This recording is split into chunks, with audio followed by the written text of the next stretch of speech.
Welcome back, everyone, to Hotel Talk. And today I have with us an amazing guest, an absolutely inspirational lady who I was so privileged to meet last year in London. We've stayed connected. Olga Valaglitz, if you're listening to this, thank you so much for introducing us and with the wonderful Creative Women platform. Heatherr Hayes is joining us on Zoom all the way from Atlanta, Georgia. She is so many things that I didn't even know how to sum it up, but we're just going to stick with mental health and addiction expert. She's also a clinician, and she's going to explain to us exactly what that is. And of course, an advisor, and herself is a survivor of many turmoils and different parts of her life. So I can't wait to delve into this. This is going to be the first podcast I've done on this topic, and I think this is amazing, and we need more people like you, Heather, to be there to support so many others. So welcome. Thank you. I'm so excited to be here, and I'm so glad you're doing this because it's such an important topic. And I think it's really important globally that we really begin to take the stigma away from it all too, and to know that there are very few families that don't have mental health or addiction issues in there. And so, exactly. And it's okay. Yeah. And how do we get into the solution? Because there are a lot of great solutions.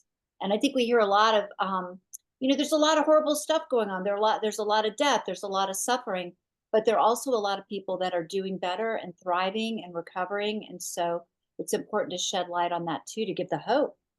Absolutely, absolutely. And I think, in the day and age that we live in with technology and so many pressures, social pressures, work pressures, fears, COVID, I mean, there's just so much going on, wars.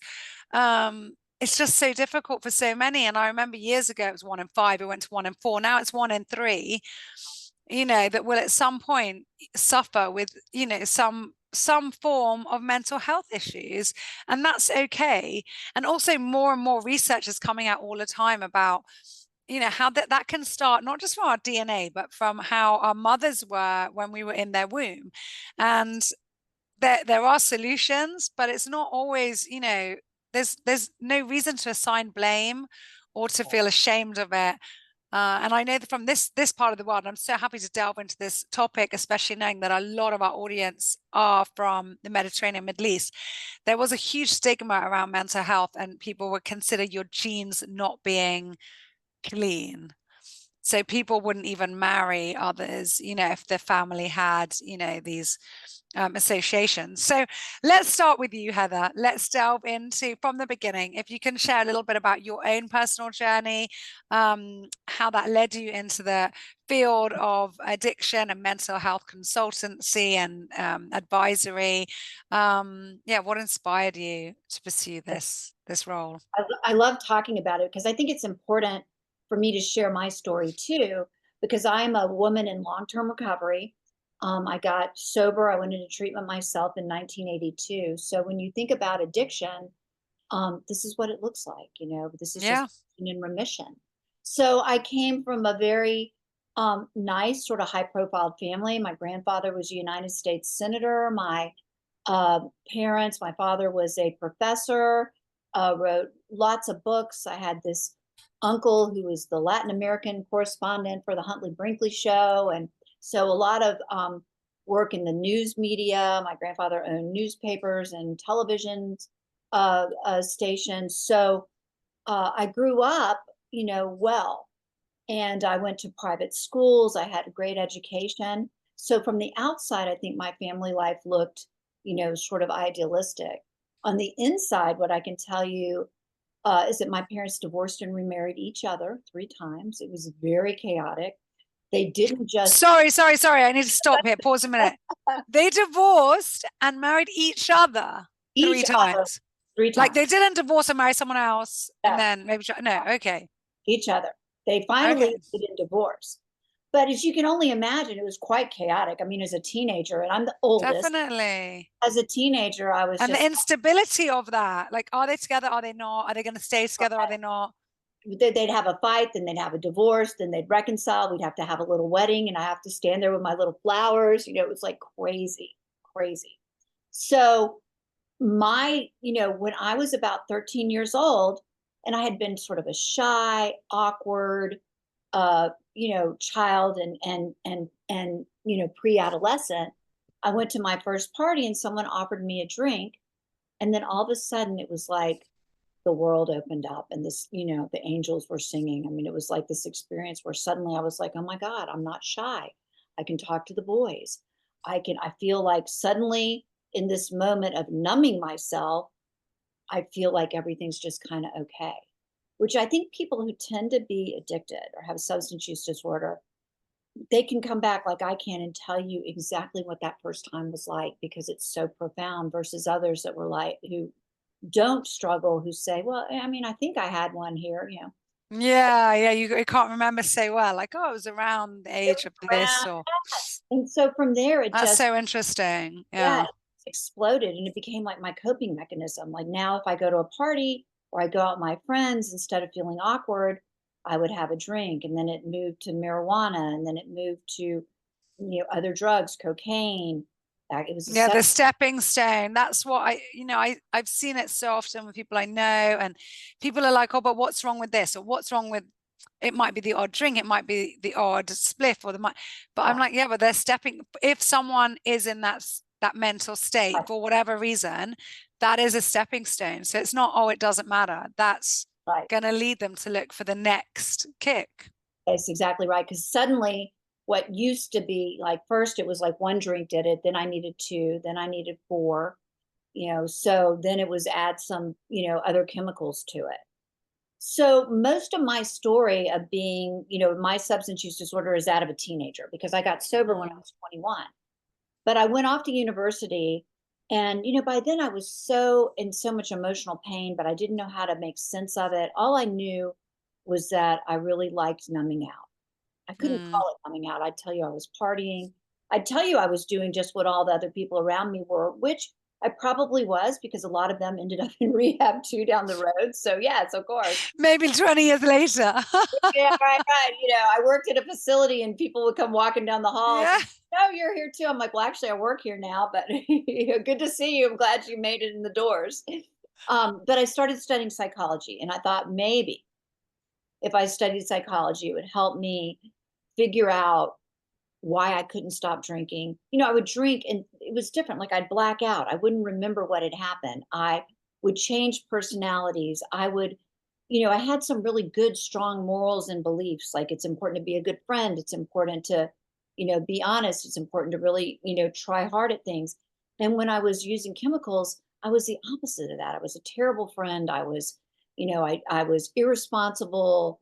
I would lie to get out of trouble because I'd be in trouble for some reason, and my parents would, I'd write checks, I'd overdraw my checks, at the liquor store, and then I'd tell them, oh, I'm going to be better. I'm just, I can't do math, just all the excuses that aren't me.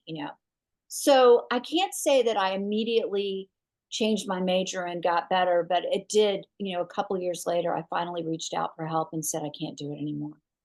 I can't live like this. And I checked myself into rehab, which at 21 in hindsight was really kind of divine intervention.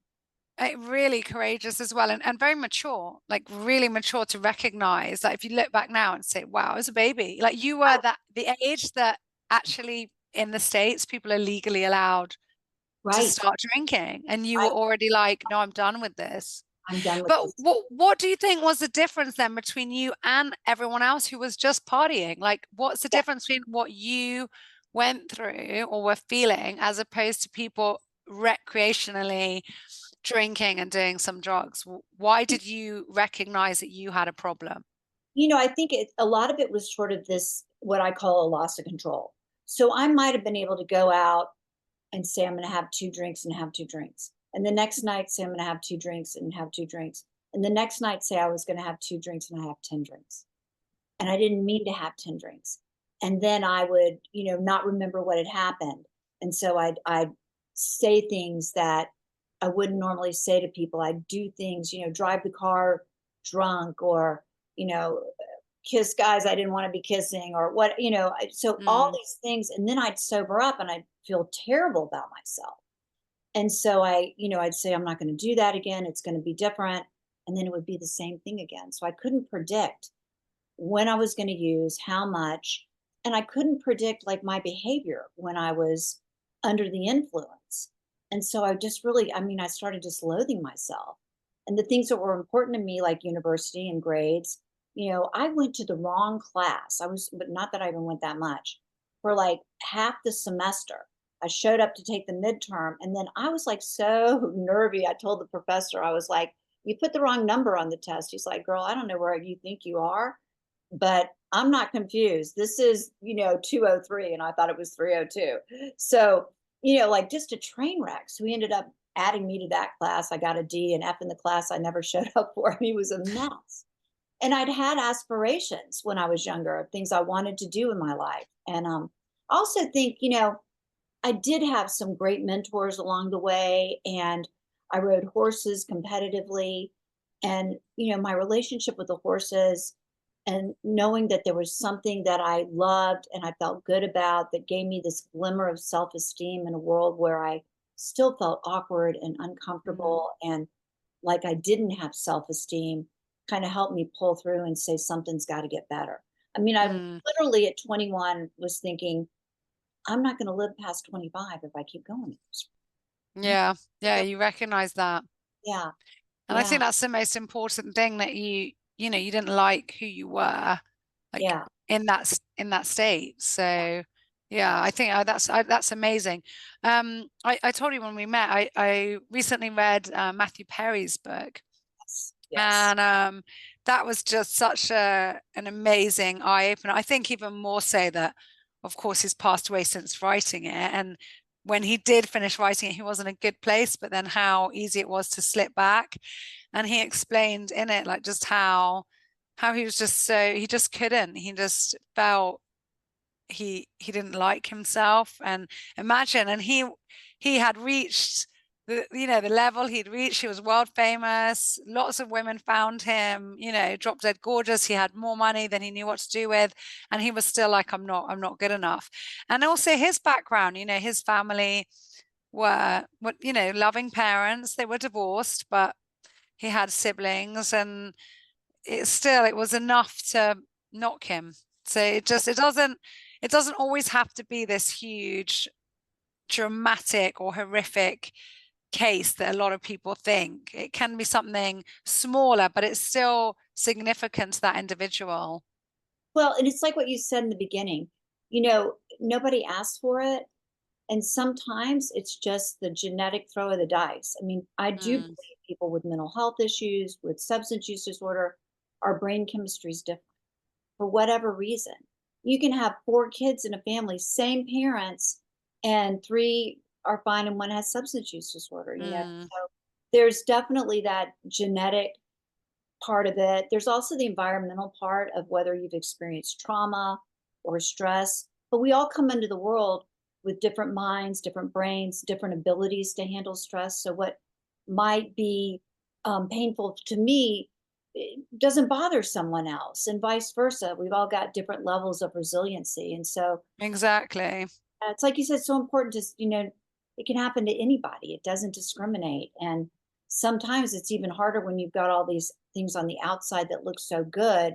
It makes it harder to say underneath all this, I should feel like I live a charmed life, but I'm suffering and I'm struggling. Yeah, yeah, Yeah, absolutely. Um, so okay, well, I think we just covered a lot of like the common misconceptions, but maybe you could just delve into it a bit more, because there's so much more to this topic. So what are some of the most common misconceptions that people have about addiction, and maybe even more importantly, recovery? absolutely. I think for me, even when I went into treatment, I was young. There weren't a lot of facilities, and I ended up in a facility. I'm a 21-year-old college student. I ended up in a facility that specialized in treating addicted physicians, dentists, doctors, pilots, and attorneys. And that right from the beginning, initially I was like, oh, I'm too young. I'm in the wrong place. There's been a big mistake here. Yeah. But then it helped me to really see, for me at 21, like I was in so much pain. Like, thank God I hadn't lost my medical career. I hadn't lost my, family, my husband, because I didn't have one. So some of the misconceptions I think that beginning for me helped me to realize is that, even in my mind, we think of people who are addicted, we think they drink every day, or they're using illegal drugs, or they're homeless, or they have all kinds of consequences, or they're not functional. And what I know is that the majority of the people, 93% of the people with substance use disorder are functional. They are lawyers, they are our grandparents, they are doctors, they are mothers, they are school teachers, they are, construction workers, they are politicians, actors. And so, and a lot of people don't use every day.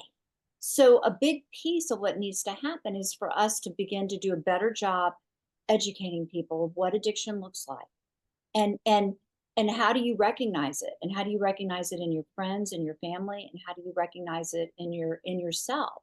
We live in a very chemical culture. There's always this answer to, I've got a headache, take a pill, take an extra strength pill. I'm having a good time. Well, I'd have a better time if I had a beer in my hand or a drink, or and so we're kind of primed towards Mm. chemical action. That's sort of the ideology of it all is, you have chemicals make everything better. And And it yet, makes other people feel better about themselves because if they're drinking a glass of wine, they don't want to be yes, out with two people who are, teetotal. They're like, no, you have one too. that's right. Exactly. Exactly.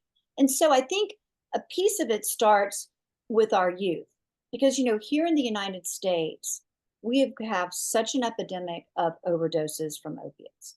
And I mean, like 200,000 people a year. I mean, it's a huge percent of the population, and it's just so unacceptable. And again, in our schools, we have tornado drills, we have fire drills, we have active shooter drills. I These mean, that I still, as a European, I just can't, and no one in Europe, we can't get our head around this. How, Yeah, yes, for natural disasters we get, but for something that is completely avoidable, it's insanity. yeah, it is insanity. And so Insanity. Why the would you allow culture, that? I just don't get it. yeah, the culture that our children grow up in, I mean, that in and of itself is stressful and traumatic. Yeah. And so, but yet we I mean, don't you go to school and you might die. Like get right. that's a normal. I mean, I think was it something like 2000 shootings? Oh, I Almost can't like remember a year or something. It's insane. it's insane.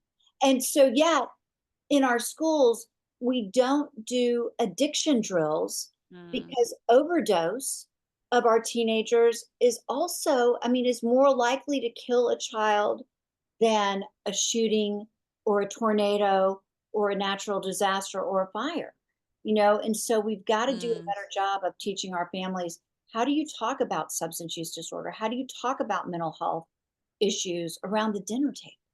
How do Yeah. And how do you say no? You are going to be offered this. that's right. That's what I say with, friends of mine. I mean, I have three children and everyone's like, oh, I hope that, they say about their own kids that they don't mix in the wrong crowds. And I'm like, what's the wrong crowd? They might be with the nicest people in the world who have an addiction. That's And right. my thing is that, no, my kids, 100%. I mean, I'm sure if they're sociable children, they're going to be around Yes, at one point in their life.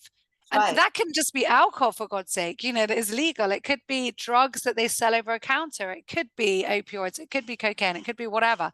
So at the end of the day, we've just got to teach them, how do you say no? That's How right. are you strong enough in yourself to know I don't need to go down that path, because it is a slippery slope. It It is. And how do starts you, off with just a harmless, yes. I'll And how make do you my have friend feel good. Yeah. transparency about it? Like, how do you talk to your kids about it? And how do they talk to us about it and say, hey, kids are going to experiment, Yeah. so it's important to talk to them about how to do that safely and what that looks like and why it's important because the brain doesn't develop until you're older to Mm. not pour chemicals on top of your brain. I mean, it's all really important information to be sharing with them because they're in a culture, they're in an environment where there's a lot of stress, a lot of Yeah. and so how do we also help them to recognize when it's a problem in their friends, a problem in themselves, and to talk about it and feel like someone's not going to get in trouble? Yeah. Sorry, and we're talking about that, and we have all my children around All us your now. So children. if you're listening, I'm terribly sorry for all the disturbances. But that's how we multitask in the modern day world. That's right. Working women. Working women, what can we do? This is the reality of it. That's right. So, okay, so we've touched now on families, and I love that because I really want to get into how can we approach families with individuals struggling, because the stigma then goes on into families.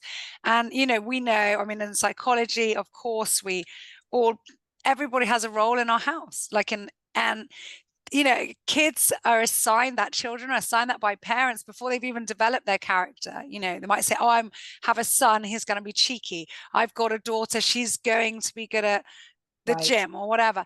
And Right. so when people go out of that role, it's sometimes, the family structure can't even take it. If you're the late one and you start turning up on time, doesn't happen.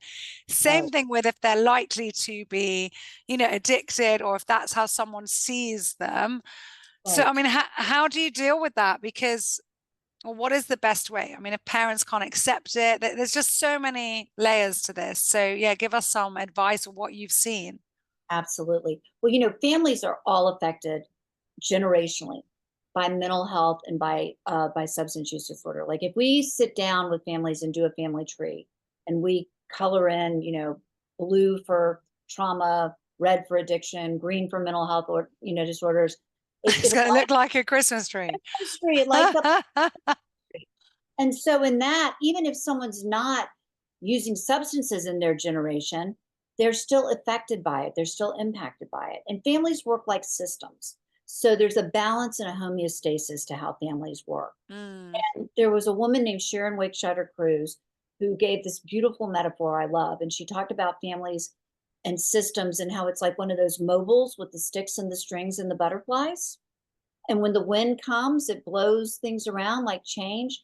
And so the Mm. family members are like the butterflies, and the sticks and the strings are those family rules, as she called them, that hold us together, our values, what's important to us. How do we talk about problems? How do we talk about feelings? How do we communicate with each other? Do we do it directly or do we do it behind each other's backs? And so, what she said is when you have mental health issues or trauma, eating disorder, substance abuse in a family, it's like putting a paper clip on one of those butterflies. Butterflies. It throws it all off. And what ends up happening is the other family members take on roles, like putting on their own paper clips to balance it out. And then it becomes more rigid, more inflexible. So often you'll have a kid who comes into the family and they're like that, if the family system is rigid, they're the good kid. They're the family hero. Oh, little Billy is so great. He's athletic, he makes good grades, he this and that. And then often if it's that rigid, the good kid role is already taken. So the next one comes in and says, all right, the good kid role's taken. He gets all Yeah, the, I need attention. let me What am give I you, going to let me do? show you a bad child. Like here I am, Yeah, I'll take yeah. that role. And then often you'll have one who comes in and says, well, it's so tense in here. I'm going to lighten it up. I'll be the class clown of the family. Mm-hmm. You'll have one that ends up being what we almost call the lost child, who's like, gets reinforced for that. Oh, little Jenny is so sweet. She's quiet. She sits in her room. She reads. She never bothers anyone. So part of it is really beginning to look at how do we communicate with each other? How do we talk? How do we problem solve? Like it starts with us as parents taking a look at ourselves and looking at what we grew up with. And just because we grew up knowing what we didn't want doesn't mean we know how to do things and what we do want. And then to begin to talk to our children, when we get when we're worried about them, when we set boundaries and they don't respect the boundaries or follow the boundaries, or they seem to be struggling, then to be able to talk with them about it and know that it's okay to seek outside help. We don't have to be expert in our own children and our kids and mental health. We're not prepared to do that. And that's where consulting with an outside person can really be helpful. I mean, if our kid has an earache, we don't just go, oh, let me look at it. I think it's okay. We go to the doctor. And so they're experts that can help with that, before it really starts to get out of hand. I agree. And also as a parent, we're not supposed to be all the roles. We're just supposed to be their parents. We're supposed to protect them and love them.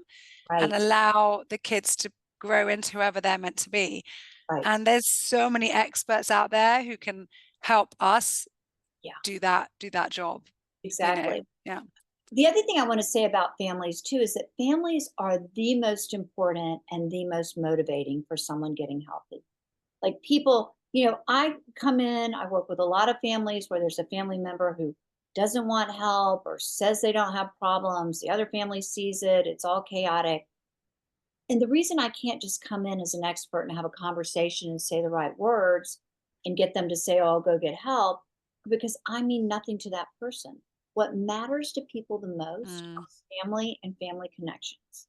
So Yeah, I I love you. I'm proud of you. yes, There's some words that, I'm scared. people spend their whole life just waiting to hear. That's it. Or I'm scared. I'm worried Mm. about your behavior. So I come in and I ask about, I come in and I work with the families to help them look at themselves, look at changing, talking to their loved one with in a way that's positive and helps motivate them to change because Mm. families are going to be around long before families have been around long before and will be around long after, mental health care professionals. And so Mm. if we can get the whole family to begin to shift and change, we can change that narrative. Like some of the most powerful families I've worked with, grandmother goes and gets help. And she does that. A lot of people will go, "Oh, well, she's 80. Why make her go get help now?" Because the family legacy doesn't have to be grandmother died of alcoholism. It can No. be grandmother had difficulties, she went and got help and she made those changes. Mhm. Knowing that her children, her grandchildren, her unborn great grandchildren were all susceptible to this. And it shows we can get help in our family when we need it. Yeah, lead by example as well. And just be Exactly. that role model and have those extra years. You might be 80, why die at 81? Why not live to 100? Exactly. Go get the help and feel like a new person, get your life back. That's right. You And know, I, be a I have part of it. friends who don't remember half of it. Like they drink and every time they just black out, Yeah. And it's it's a madness that, one Yeah. friend's still single and because she literally can't remember ever meeting someone. She's met hundreds. Right. Right. I Yeah. mean, I'm like, come on, like she's yeah, And it's lonely. That's a it's lonely.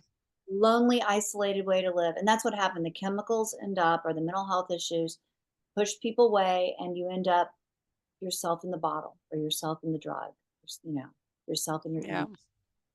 and no one else is able to get in. And we need connection, particularly women. We Mm. heal through connection. No one heals in isolation. I want to go back to your story. Yeah. You were so young, you got clean, Yep. you were only 21, and you could do anything. You were, from I don't want to use the Cypriot word now, like a good family, but a connected family. You were comfortable, and you could have gone on to do anything you wanted. Why did you dedicate your life to this when you could have done anything? Why was this so important to you, having gone through this at such a young age? Once I started to really clear up my brain, really start to see things more clearly, it was probably, it was about a month or so into my treatment, into my care.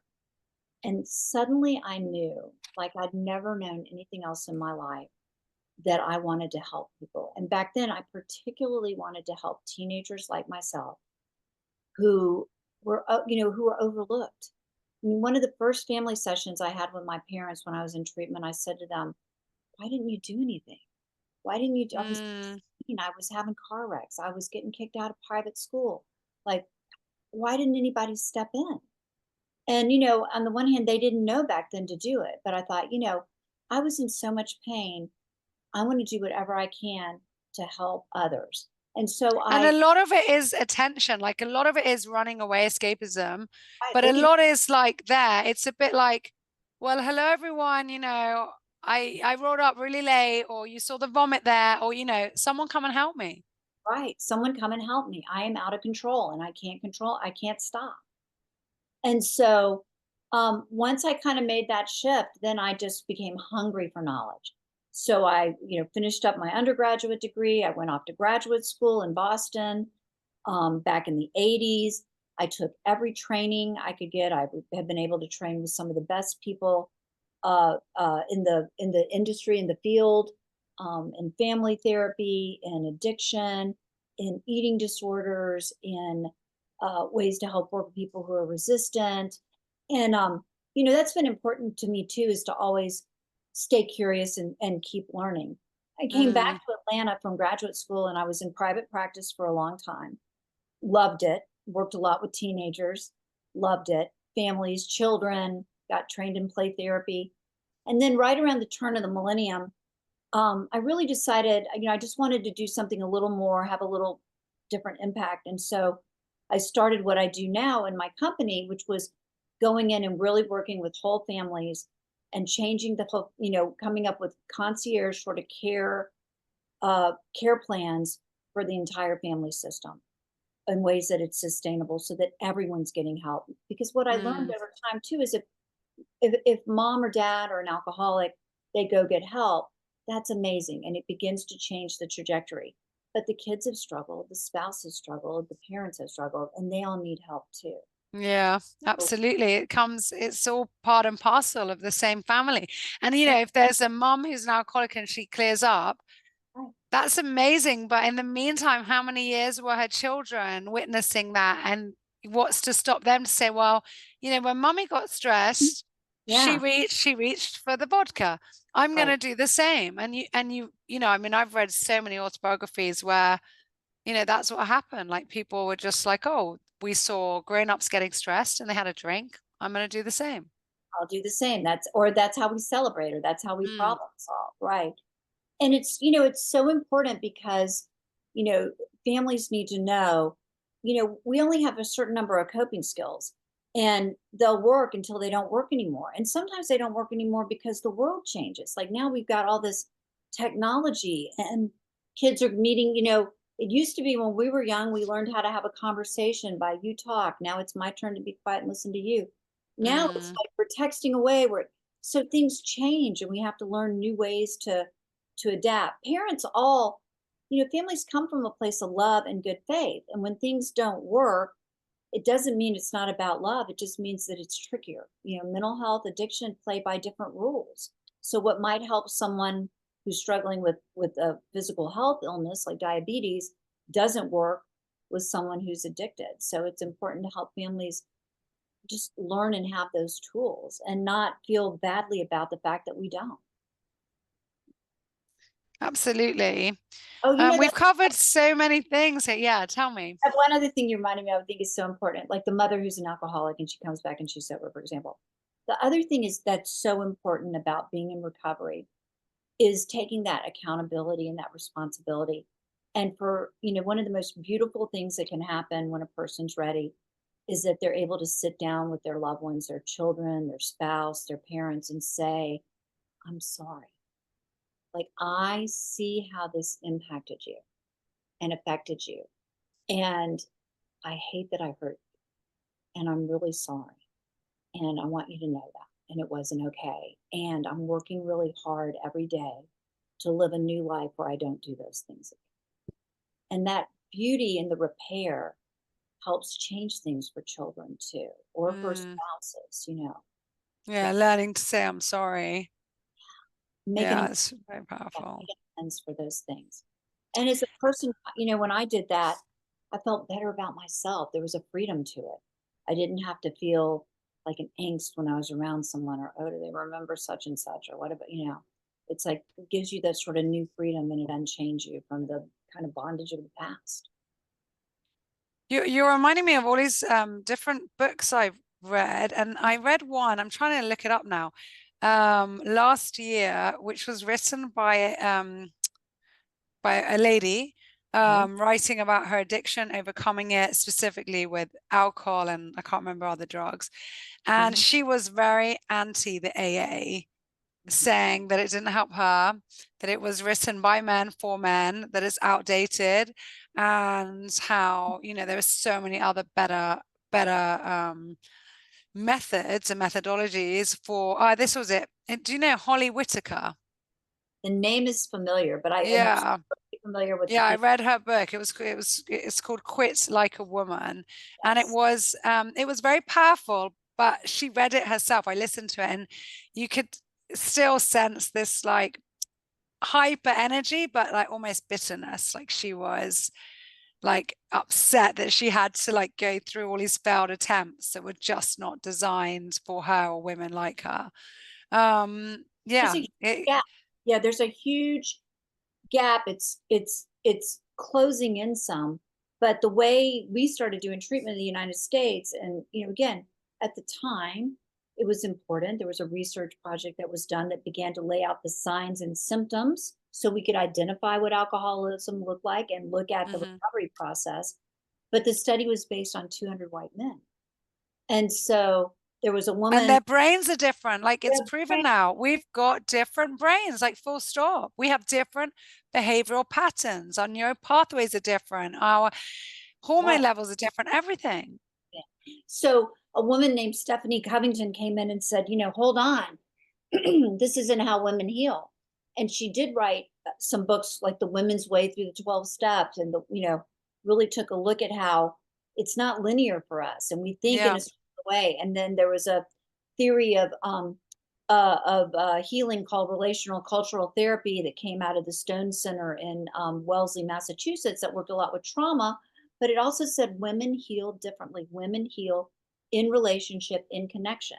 So men would go to treatment and they'd say, okay, you can't use the phone for 2 weeks, focus on yourself, and for Mm, them, maybe that helped because it got them out of the it's work, great. out of the And also stress. that, like, without being rude now, they can't multitask as well. They So can't, right? they're just dealing on with one thing and there's nothing wrong with that. Women have got, wait a minute, I can't not talk to my children for 2 weeks. It's not even healthy for the children to not talk to me, Mm, or women feeling like if I go get help, someone's going to think I'm a bad mother, so how do we help come in, support women, really help them heal in a way where they're connected? And then when they go in for treatment, it's so different. Every woman that goes into treatment should be having a hormone test. They should be looking at, other issues as well, thyroid, autoimmune disorders, in addition to the substances or the eating disorder or the mm. depression or anxiety or bipolar disorder to Oh my really. goodness. How do you say it's all individual as well? I had one friend who already had an eating disorder along with, other complications and addictions, Yeah. went for rehab and they put her in the anorexic group, let's say, but that she really needed help with her addiction at the time. Right. And they gave her like what was more food than the anorexics were used to eating or the eating disorders, but that Oh, was less food than she was already eating, and she already was had an eating disorder. So she ended up losing more weight in geez. rehab, Right. coming out like sick, and you know, feeling terrible, undernourished. Yeah. And so this is where like your approach is so important. It's so individual to, Yes. to people and their own circumstances and their own bodies. That's right. Because even though there's some themes and some symptoms, everyone's individual. Yeah, Everyone, and there shouldn't be a cookie cutter answer because there isn't. exactly. One size fits all. It doesn't happen. Not happen. Right. Right. No. And so what are some of the best therapies that are out there now or that, are new or that you'd suggest or that works for clients that you work with? So a lot of it depends on where you're at in the progression. Are you in early stage, middle stage, late stage? Like one of the reasons I love intervention is because we want to try and get in and help people early on when others are seeing it and they maybe can't see Mm, it themselves. But there are a lot of really good evidence based treatment modalities out there where we're looking at treating the trauma, treating the brain, helping rejuvenate, your thinking, your thought process, different ways of looking at helping with the depression. So with substance use or eating disorder, you've got to get the chemicals out, but then you have to go underneath and really look at what are the issues that were driving that and what are the other issues that are connected. Because rarely is mm, someone just an alcoholic. often they're an alcoholic and they've got trauma, or they grew up the child of an alcoholic, or they've got depression, or they were, date raped when they were 16, or, other issues in there that have caused them all of that pain. So, with mental health, things have changed a lot too. It used to be when people went for mental health treatment, the only things available really looked like psychiatric institutes, and they were scary, and they were uh, really kind of brutal. Like, as a clinician, I Yeah. going on those. But today they're lovely healing Yeah. Do you centers. remember the movie Gia, I think, about the model? Oh my Yeah, goodness. yes, or Horrific. one flew over the cuckoo's nest, or so there are a lot of places now that are, because the environment's so important. There are a lot of places to get help that are in beautiful homes, look like Mm. residents, look like, I mean, it's like going to a healing retreat Mm. instead of going to a hospital. But they can Yeah. come in and provide the medical care, because some people do need, it's hard on bodies. It's harder on women's bodies and men's bodies. Hmm. Often people, Yes, exactly. And the knock-on effect of addiction or eating disorders or whatever else is huge. yes, So they also need, yeah, yeah. assistance. So imagine people having spaces to go to heal from their addictions, or their mental health issues, that were as beautiful as your resort. Hmm. And they're places Yeah.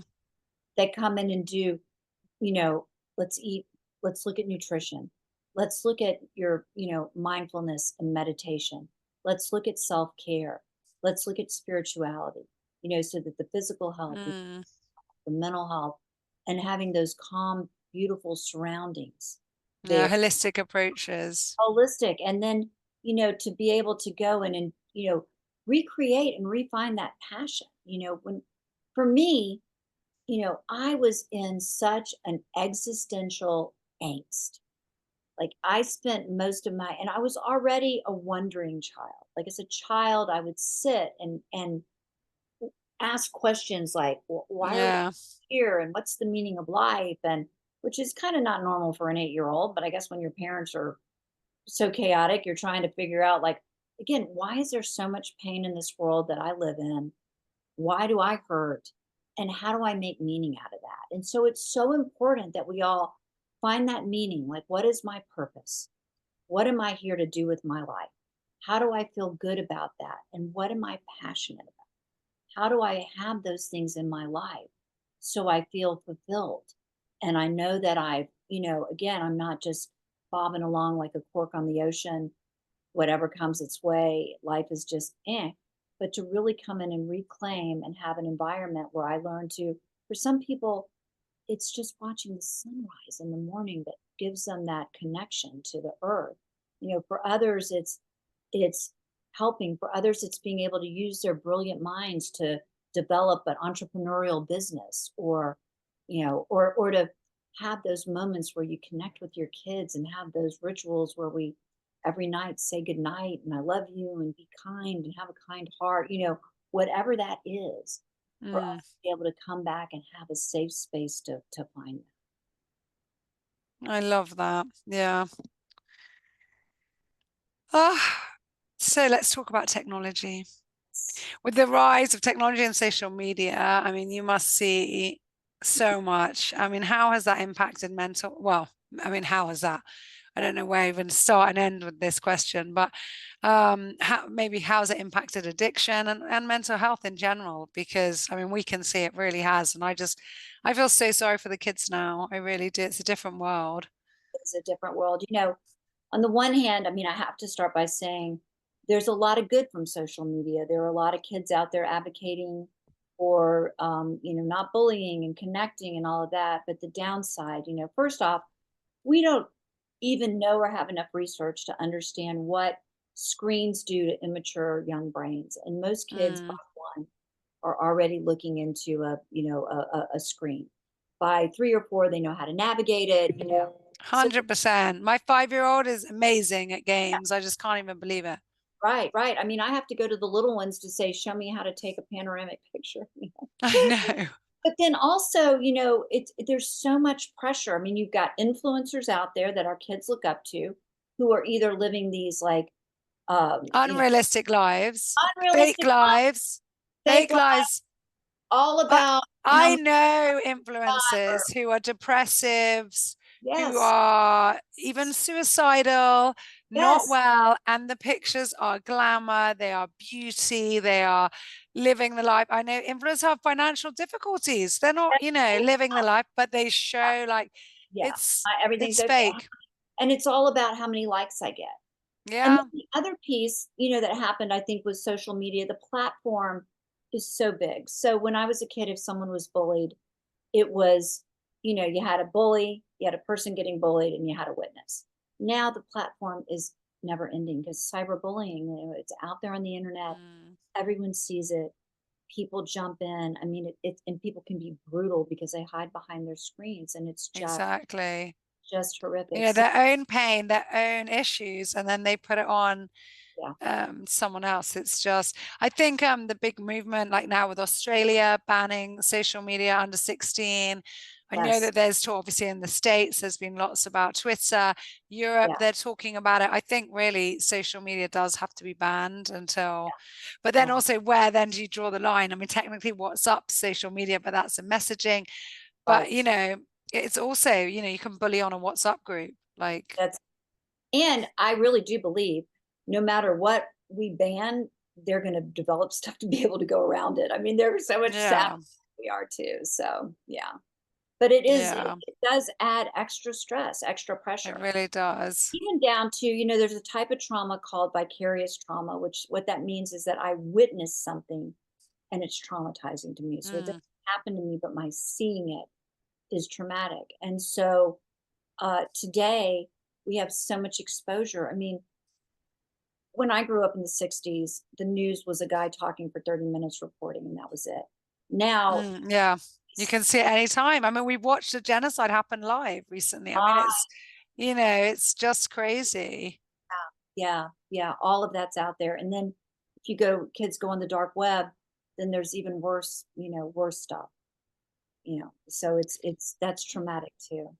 I will say this from my point of view as a mom of three young children. There's two things that you've touched on that I agree on, and I'll expand on it. I hope this is useful to the listeners. But with my children, I really try and first of all explain to them that I mean, I try for them not to be on YouTube and everything else, but invariably they are going to be on a platform at some point in their lives, or when I'm not watching the phone or the iPad, they're going to see stuff that is, as you said, like traumatic for them, and or they shouldn't see, or it's God forbid pornography or something else or killings, and I tell them from now, look, you will be exposed to things that your brain cannot process. And it's not because there's anything wrong with you. It's not because you're behind or you're silly or you're incapable. You might just be 8 years old, and that's for an adult. You might be an adult and you cannot process it because you're sensitive or because you're more prone to empathy in that circumstance. So whatever it is, don't be feel ashamed and come and share it. Share it with your mommy, your daddy, later on in life, share it with a friend and get that off your chest, and then we'll help you try and process that. So Yeah. that's the first thing. And then the second thing is, I mean, with my kids, like they don't have, I mean, anyway, mine are nearly 12, 9 and 5. Obviously they don't have social media accounts, but because they see it all and they're like, oh, but I want a YouTube, I want a TikTok, I want, I'm like, okay, well, you can do stuff on mine, and let's do a little reel together. But I'm in charge of that, and then I teach them, and they get bored, so we might do one every 3 months. But I'm like, okay, it's on, we've posted it, and they'll run up after 5, 10 minutes, 1 hour. How many people saw it? How many? And I'm like, no, that's it. We That's posted, it. we put the phone away, and we don't care how many people like it or view it. That's marketing. It is important. And I teach them the tricks like, okay, we want people to view it because later you'll have a company, hopefully, or work for someone and you'll need it. This Yep. is what we're doing. We've got to have this many hashtags. I mean, my background's marketing anyway. So we've got to do this. This is how we're going to write a thing. This is to keep people's attention. So I teach them all the tricks, not to be behind. But I'm like, but then you learn and you put it down and you say, I'm done, because you're going to get addicted and it's not your fault. It's because of how the screen is made to Yes. hit our dopamine levels and everything else. So I've explained all of this to them. Yeah. So yeah, and then okay, it's still tough, but I was really proud of my son like 2 days ago. He went for a walk and he told his dad, Daddy, put your phone away. We're in nature. It's not the time. Beautiful. I love that. I think that's such Yeah. advice. It's again, it goes back to being exposed to drugs, being exposed to other things. They will be exposed. It's just teaching them in advance, like here's your grounding. Yeah. This is how you're going to cope. Yeah. So Absolutely. Heather, just to start wrapping up, Yes. what hope is there? Give us like some positivity, some success stories that you really remember. Yeah, So I something that resonates with you. absolutely. Well, one of the things that I talk about a lot here in the United States, the stats, we have 22 million people struggling with addictions. We have 23 million people in recovery, and that doesn't get talked about enough. And so there is so much help, so much hope, so much help. People are out there living very passionate, healthy lives, and they're recovering. They're recovering from, thought disorders, depression, substance use. And so I think, the media sensationalizes, and we do need to be aware of the dangers and what doesn't work. Mm. But what's so important, I mean, I have family members that still reach out to me decades later saying, I'm still sober. I'm here. Oh, It's a really a beautiful thing. And so to have, one of the things that warms my heart more than anything, I'm going to have a client that I did her intervention about 12 years ago when she was young and in college, and she just had her first baby, you know, and has got a beautiful degree, working as a nurse, helping others, and a gorgeous little family she's put together. And, that's what it's all about, is really watching people begin to heal. And from there, they help someone else, and that next person begins to heal. Or the family members who've gone through it that now feel like, one of the most powerful things that can happen is for someone to say to a friend or someone else, we have that in our family too. And mm. that's what we did. Be open. Be open, talk about it. That's where the healing lies. That's what really helps people. Yeah, take away the shame. Yeah, take away. Yeah. Just Well, like that's one of my favorite quotes from Lion King when Zazu says to Mufasa, "Don't worry, sire." It's Rowan Atkinson's voice. There's one in every family, sire. that's Two right. in mine, actually. That's right. That's right. I did see on social media today a meme that said something like, someone asked me if mental health was driving my family crazy, and I said, no, we seem to be enjoying it. I mean, like Yeah, yeah, yeah. we've all got it. It's all there if you're human. Yeah, And exactly. and if you're not, please write a book about it because we don't hear enough about it either. Seriously, and everybody has ups and downs in their lives. It's not all supposed to be Yeah, rosy, and we need the low to appreciate the high, and vice versa. So, that's that's right. If you don't have the dark, you can't see the light. And absolutely. life is hard, life is unfair. But how Mm. do we navigate that, and how do we, you know, get to an age in life like, where I'm at, sober almost 43 years, at this age. And looking fantastic for Thank it. you. Oh my And, goodness, you don't and look a day over 40. thank you. But looking back and also saying, okay, I feel good about what I did. Yeah. You Yeah. Overall, maybe some things I would have changed, but I feel good about what I did. And that's, Well, that's what they say, you never regret yeah, what you did. You regret what you didn't do. didn't do. Yeah. So Well, you've got to do those things.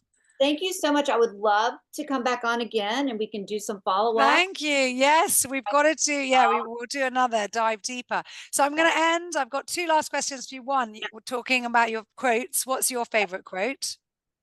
Oh gosh, what is my favorite quote? One of my favorite quotes is that we keep what we have by giving it away.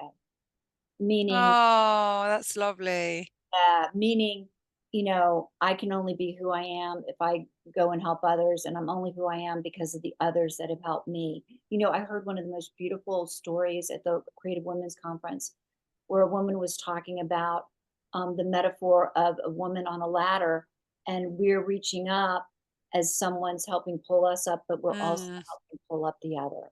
So help others, stay humble. It's a spiritual gift to be here. and Absolutely. Absolutely.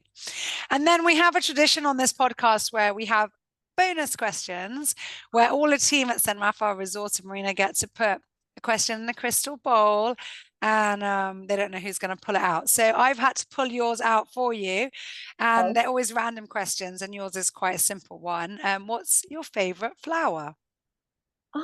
My favorite flower, I love stargazer lilies. They're beautiful. Oh, that's my mom loves those. They're so beautiful. They're fragrant. They're colorful. The big ones with the orange. Big ones with the Yeah. They stain. Those orange things stain, don't they? The pollen. Stain. Yes. Which is But a little beautiful. bit like me. They're good, but there's always a little bit of a mess going on. To appreciate the thorn, not just the rose, as the poet said. Heather, thank you so much. This has been fantastic. This has been so informative. Your story is absolutely inspiring. I hope you have many, many more years of sharing so much love and light with so many people. And we're going to put your contacts in the show notes. So if anybody wants to get in touch with you directly, they'll know where to come. Thanks. Lots of love. I look forward to seeing you soon. Take care. Thank you. Thank you for listening, and don't forget to hit that subscribe button because it helps us more than you may realize. If you are planning on coming to visit us at St. Raphael Resort and Marina, feel free to email our reservations team quoting Hotel Talk and receive an exclusive offer just for you. We look forward to seeing you soon, hearing your feedback about our show, and producing many, many more interesting episodes just for you, our listener, and our valued guest in mind. Thank you so much, and take care.